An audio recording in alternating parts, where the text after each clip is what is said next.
Last time I did this series, I focused on the Naruto franchise. A lot of people asked me to do One Piece and then Dragon Ball, but I decided to go with Bleach first because there's only one character to go over, and that's of course Ichigo. Normally I don't like talking about the normal attacks of these characters because it takes a long time, so I'm not going to go into a lot of detail, but Ichigo's normal attacks in Jump Force look significantly better than they did in J-Stars. It's a massive jump, both functionally and aesthetically. So props to the animation team on Jump Force, really well done. Another thing I'll mention before I go into the abilities is that Ichigo's projectile is on a different ability slot than it is in J-Stars. But for the sake of this video, I'm going to move around the order because some of the abilities are quite similar, so moving them around makes it easier to talk about them at the same time. So when I'm talking about his ability 2 in J-Stars, it's actually his ability 1. Alright, with that out of the way, let's get straight into the abilities. Starting off with ability 1. These two moves are very similar in both the J-Stars and Jump Force as far as functionally is concerned. Ichigo launches the opponent up into the air with his blade or blades. In Jump Force, he doesn't follow up with multiple attacks in the air like he does in J-Stars, although I would imagine this is because they're probably referencing two different fights, but I don't really have a big knowledge base when it comes to Bleach, so I wouldn't be able to tell you what fights they are referencing. I will say that the move in J-Stars feels a lot more aggressive, but visually it's so much better in Jump Force. Honestly, considering the time that J-Stars was made in and the time that Jump Force is made in,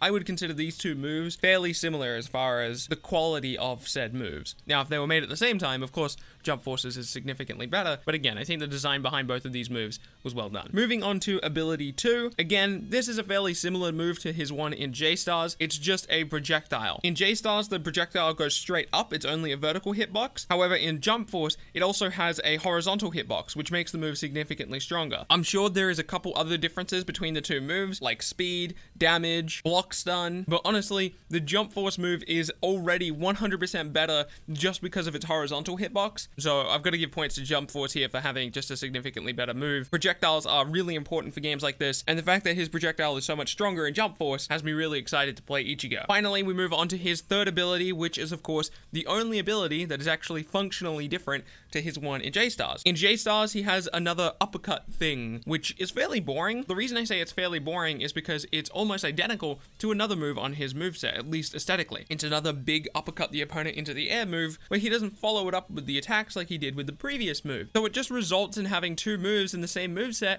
that feel very similar, so it just ends up coming off as bad design. In Jump Force, this move is significantly different though. In fact, it's completely different. It's a parry attack. My biggest issue with this move is that it costs 2 bars of meter, whether or not the opponent attacks into the parry or not, so it kind of sucks. The damage output you get for your opponent attacking into your parry isn't even that big. Really, the biggest thing about this parry is that it lasts a very, very long time. So your opponent can't just wait for you to get out of the parry. It takes a long time. I'm not sure if grabs get parried in this game because we didn't have a lot of time to play the game. But if they do get parried in this game, well then this move is fairly solid, but if your opponent can just walk up and grab you, then I don't know. Overall though, I would say if we compared these two moves, I'm much more happy with the design of the parry because it feels more effective. It actually flows with his moveset and makes each of his moves feel more unique, where in J-Stars it just felt like another sword attack in his moveset. And now we can talk about the elephant in the room. I'm sure this is what a lot of people wanted to click on the Ichigo video for, and that is Ichigo's super. In J-Stars, it was an insta-kill, which is awful because all insta-kills are awful. Because no matter how you design an insta-kill mechanic, it feels awful for the person receiving the insta-kill, and when the player using the insta-kill misses, they feel like uninstalling the game. I've never been impressed with any insta-kill mechanic in any game ever, outside of, I guess, Yu-Gi-Oh! With Exodia, which was fairly well designed, but that's a card game, so it's much easier to implement a fair insta-kill mechanic. But in a real-time game, I've never experienced an insta-kill mechanic that I thought was well executed. So at this point, I'm convinced it's impossible. However, in Jump Force, they've given him a fairly standard super move, so that's nice. It just does a pile of damage like most of the supers, and I'm sure it's an awesome reference to one of his fights.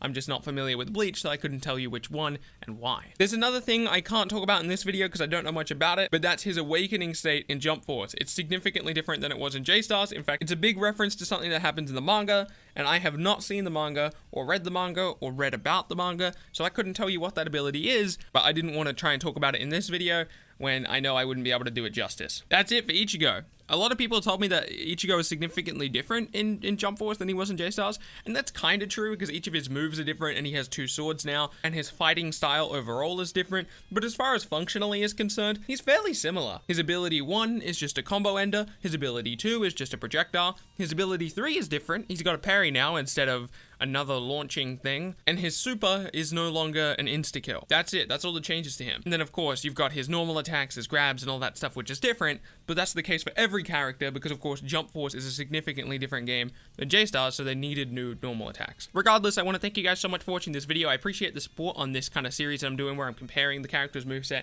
in Jump Force to its previous version in J-Stars. If you like this series, please let me know by leaving a like on the video. It helps it out very much. And please let me know in the comment section below what series you want to see next. Obviously, we've already done with Bleach because there's only one character to compare. Sorry, I should have made something clear. I'm adding this in after the video. There is another character who's in both J-Stars and Jump Force, but he wasn't playable in the beta, and that's, of course, Aizen. So what series do you want to see next? Right now, I'm kind of leaning towards Dragon Ball, and then I'll go over to One Piece maybe. I don't know. Let me know in the comments. My name's been Bilbzy, and I'll see you in the next video.